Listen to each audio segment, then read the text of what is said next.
DRD समाचार में आपका स्वागत है।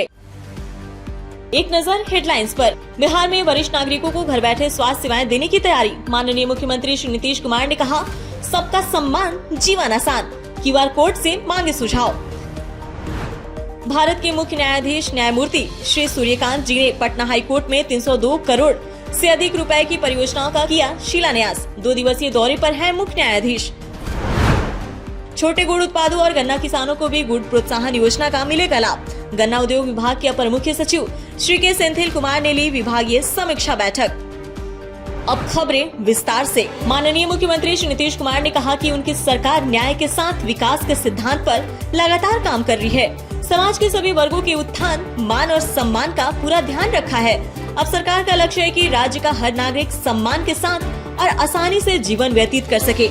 इसी उद्देश्य से 2025 से 2030 के लिए 7-3 कार्यक्रम लागू किया गया है। सबका सम्मान, जीवन आसान के तहत सबसे पहले वरिष्ठ नागरिकों के लिए घर बैठे आवश्यक स्वास्थ्य सेवाएं उपलब्ध कराने की योजना है। इनमें नर्सिंग सहायता, घर पर पैथोलॉजी जांच, ब्लड प्रेशर और ECG जांच, फिजियोथेरेपी और आपातकालीन चिकित्सा सुविधाएं शामिल है।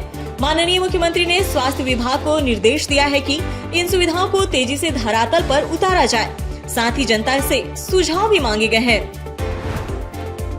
भारत के मुख्य न्यायाधीश न्यायमूर्ति सूर्यकांत ने आज पटना उच्च न्यायालय परिसर में लगभग 302.56 करोड़ रुपए की लागत से बनने वाली कई परियोजनाओं का शिलान्यास और उद्घाटन किया।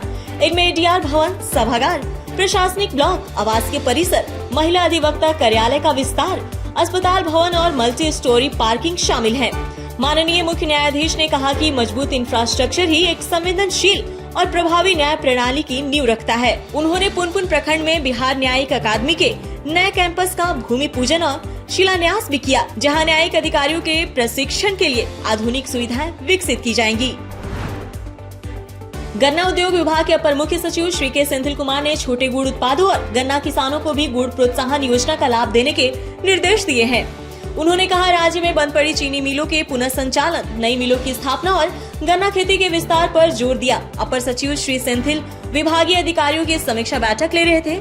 उन्होंने निर्देश दिया कि गन्ने की बेहतर उपज के लिए राज्य के 3000 किसानों को अन्य राज्यों में प्रशिक्षण के लिए भेजा जाए। साथ ही समय पर फसल बीमा, विशेष अनुदान और गन्ना यंत्रीकरण योजना का लाभ देने के निर्देश दिए। किसानों को प्रोत्साहित करने के लिए राज्य स्तर पर गन्ना महोत्सव का आयोजन भी किया जाएगा। जिलाधिकारी डॉक्टर त्यागराजन SM के निर्देश पर पटना जिले में शीतलहर के प्रकोप से बचाव के लिए जिला प्रशासन द्वारा 257 स्थानों पर अलाव की व्यवस्था की गई है और अब तक 3510 कंबल वितरित किए जा चुके हैं। गरीब और आश्रय विहीन लोगों के लिए 26 स्टैंड बसेरे बनाए गए हैं, जहां अब तक 14,605 लोगों ने आश्रय लिया है। आपात स्थिति में लोग जिला आपातकालीन संचालन केंद्र 061222101118, आपदा प्रबंधन टोल फ्री 1070 या स्वास्थ्य विभाग के हेल्पलाइन नंबर 104 पर संपर्क कर सकते हैं। पटना में भीषण ठंड को देखते हुए जिला दंडाधिकारी डॉक्टर त्यागराजन SM ने 5 जनवरी 2026 तक कक्षा 5 तक के सभी स्कूलों में छुट्टी घोषित कर दी है। आदेश में कहा गया कि सरकारी, निजी स्कूलों, प्री स्कूल और आंगनबाड़ी केंद्रों में पढ़ाई पर रोक रहेगी। प्री बोर्ड एवं बोर्ड की परीक्षा के लिए संचालित किए जाने वाले विशेष कक्षाओं और परीक्षाओं का संचालन इससे मुक्त रहेगा, जबकि कक्षा 6 से ऊपर की कक्षाएं सुबह 10:30 से दोपहर 3:30 बजे तक संचालित होंगी। खगड़िया जिले के गोगरी प्रखंड में विशेष राजस्व एवं समाधान शिविर का आयोजन किया गया। शिविर में मौजावार शिकायत पंजीकरण काउंटर लगाए गए ताकि आम जनता की समस्याओं का त्वरित समाधान हो सके। आमजन अपराध से जुड़ी अपनी समस्याओं को सीधे पुलिस उच्चाधिकारियों तक पहुंचा सकेंगे और निवारण पा सकेंगे। साथ ही राज्य की कानून व्यवस्था को और भी मजबूत बनाने का सुझाव दे सकेंगे। इसके लिए पुलिस महानिदेशक कार्यालय में पुलिस महानिदेशक नियंत्रण कक्ष के नंबर जारी किए गए हैं।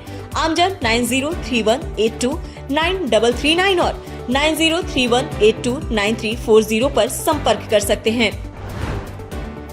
नवादा में जिलाधिकारी के निर्देश पर मुख्य अभियंता सिंचाई सृजन की अध्यक्षता में समीक्षा बैठक का आयोजन किया गया। इस बैठक में नवादा सदर के खुटिगा मौजा में गंगा जल उदय योजना फेज 2 के तहत प्रभावित भूमि के पुनर्वास पर चर्चा हुई। साथ ही पुनर्वास प्रक्रिया, आवश्यक कार्यवाही और आपसी समन्वय विस्तृत निर्देश दिए गए, जिससे परियोजना का क्रियान्वयन सुचारू रूप से किया जा सके।